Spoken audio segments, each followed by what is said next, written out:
game for gamers, made by gamers, by Flying Pig Games. Welcome back to Gettysburg, everyone. Today we're going to take a look at fire combat. Now, there are rules for artillery fire. Today we're just going to focus strictly on the infantry combat side of things. First thing we're going to have to decide is our target hex. After you've decided on your target hex, we need to determine distance. What we'll do is take a look at the range of our infantry so we know if they're going to be short or long range. So right here on the fire combat ranges, we see infantry has an effective range of 1 hex and a long range of 2 hexes. Counting hexes, you just simply start at the next hex away from you and then count out to the target hex. So for example, here we've got 1. Real easy. Here we've got 1, 2.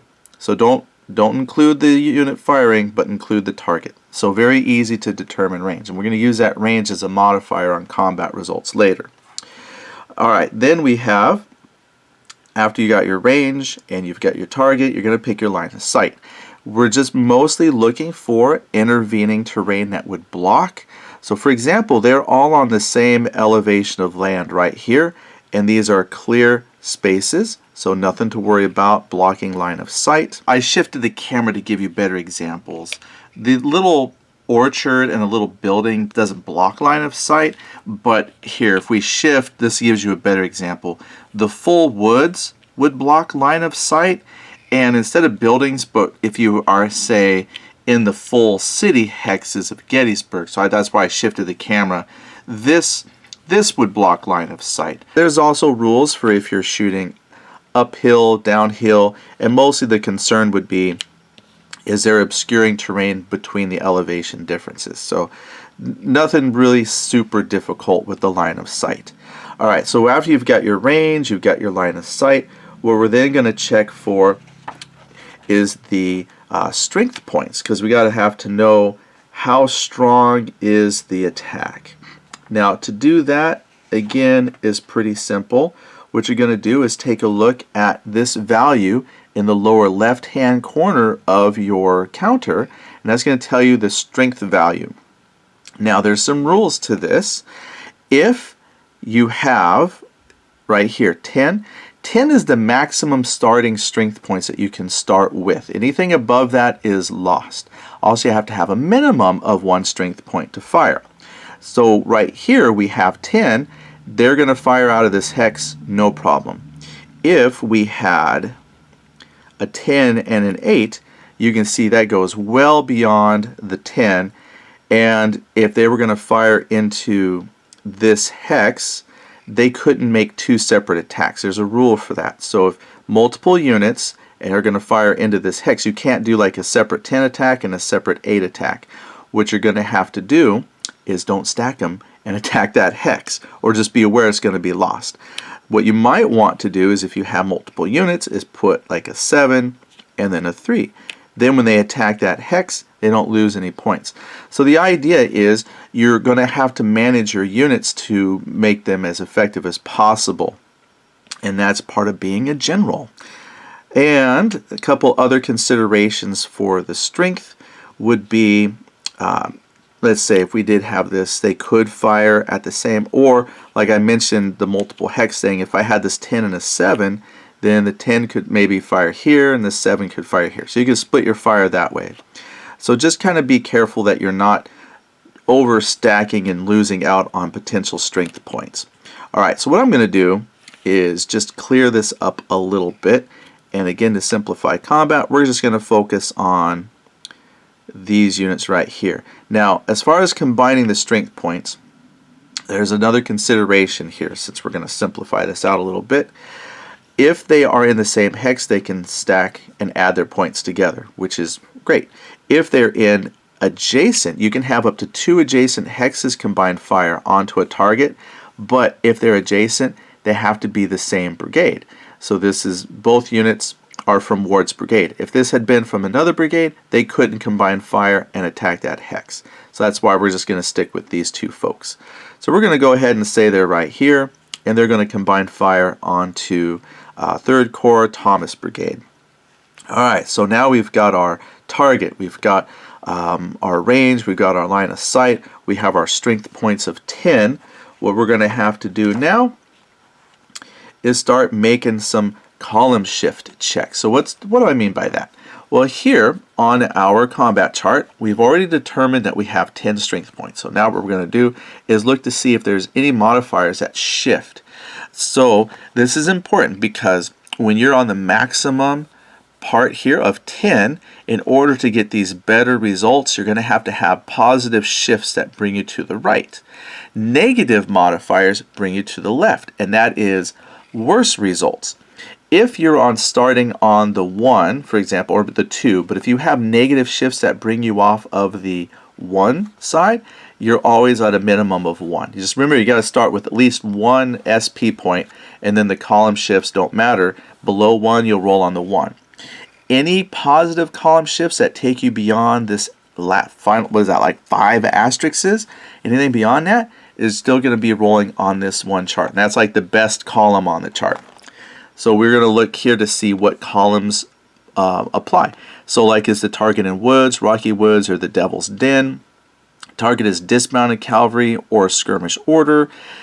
Firing over woods, rocky woods, again, differences in elevation, over terrain.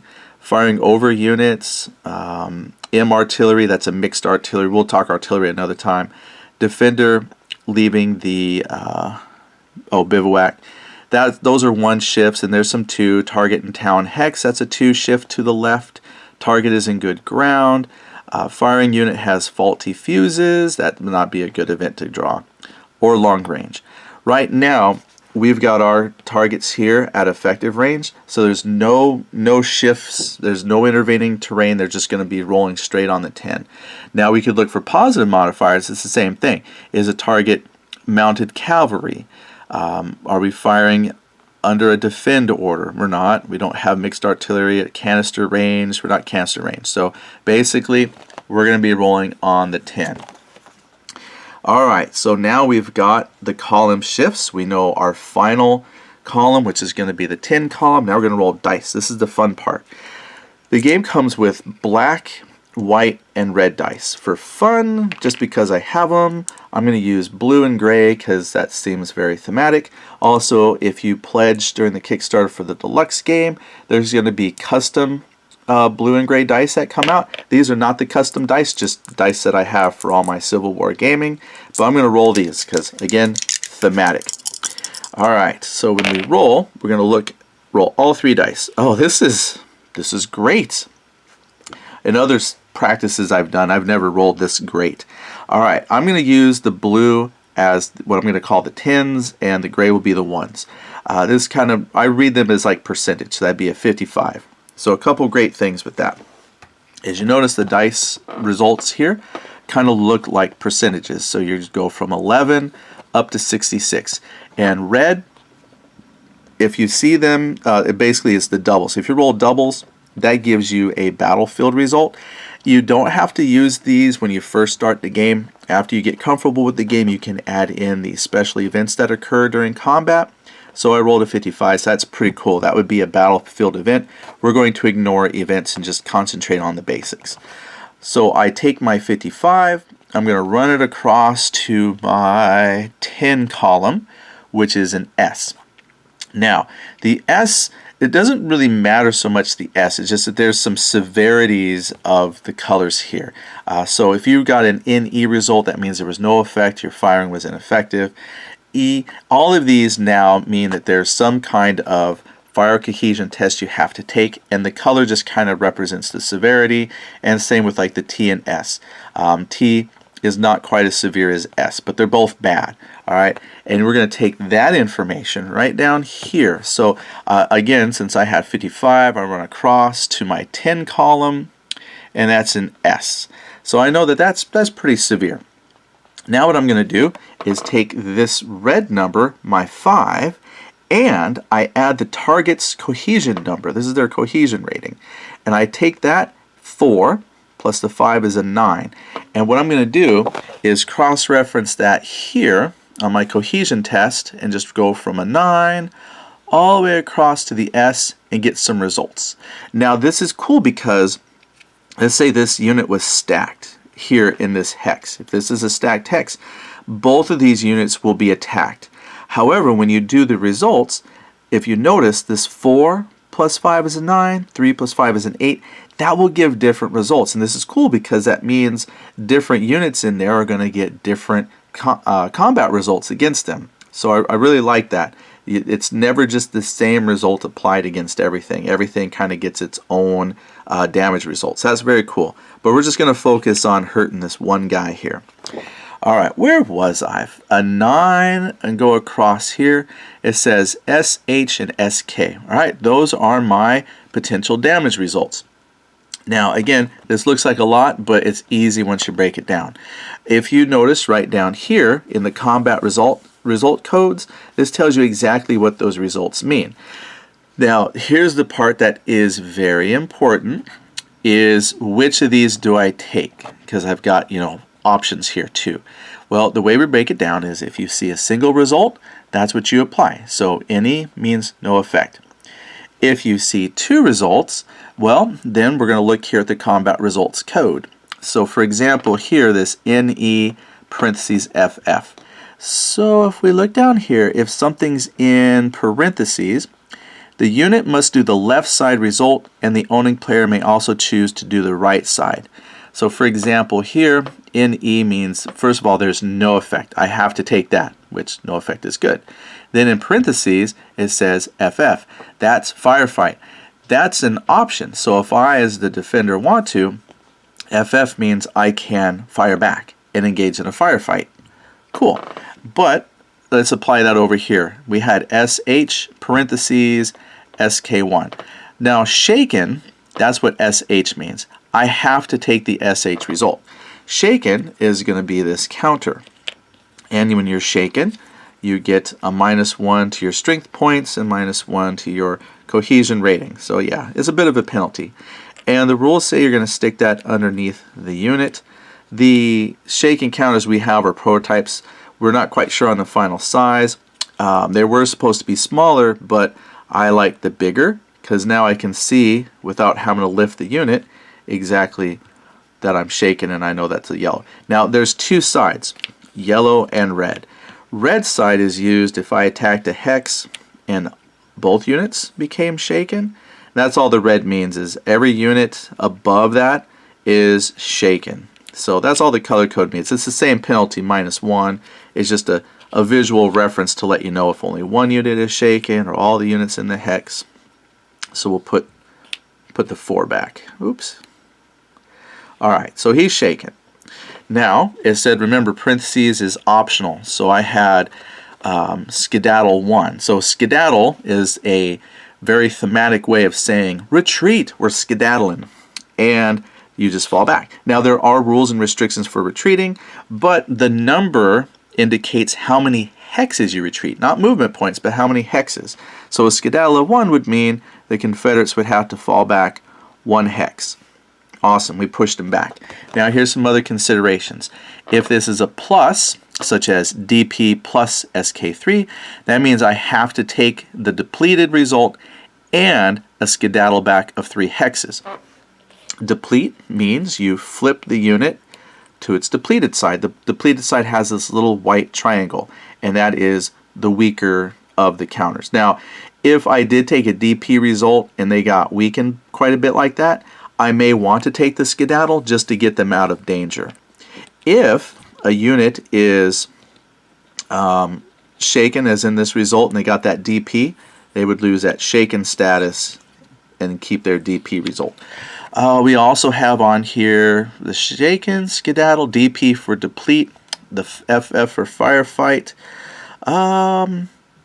Yeah, I think that's all the results. Perfect. There are some other considerations in the rules for, like, if a unit's depleted, they get depleted again. They're going to make break tests. And then after the break tests, we won't go over all of that, but like I said, there's some other, so if they fail a break test, there's the possibility they would leave because they're now double broken. If they are in a hex with someone that's depleted that fails a break test, then they're going to make a panic test. So there's a chance that they could be affected by the fact that a bunch of friends just left. So those were kind of the advanced steps of combat, number 9 and 10.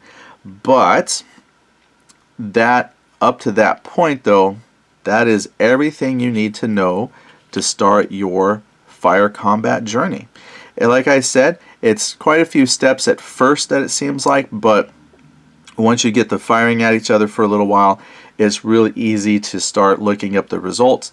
And I think they give a pretty good thematic feel with what I see like in movies where they'll charge up to somebody, take a blast to the face, and then they start falling back after a while. I like the granularity. There's no results of just simply, oh, I got shot at, I flip to a broken side, and then I get shot again and I'm left, leave the field. There's some organic feeling to it with, again, the different levels of damage that you can take. So it's a very fluid system, and I think that after you've played it for a while, you're going to like it too. All right, thanks so much for that. I hope it answers your questions about fire combat, and we will see you later.